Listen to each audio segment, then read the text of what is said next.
Hey the YouTubers, this is the iRobot channel, and here I'm going to be showing you today is how to replace the side brush motor module on the iRobot Roomba's iSeries.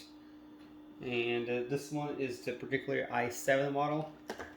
So all you gotta do is just flip it over upside down using a Phillips head screwdriver and screw the side brush. Unscrew the 5 screws holding the bottom plate to the Roomba body.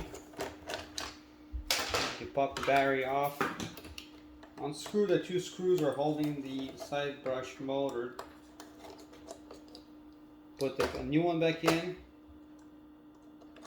Screw those screws back on. Again using the Phillips head screwdriver.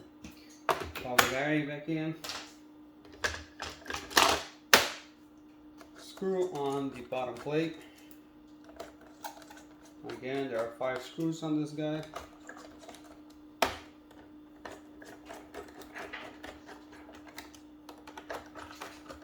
Go ahead and place the side brush back on, and you're good to go. Thank you for watching. Please like and subscribe, and comment below.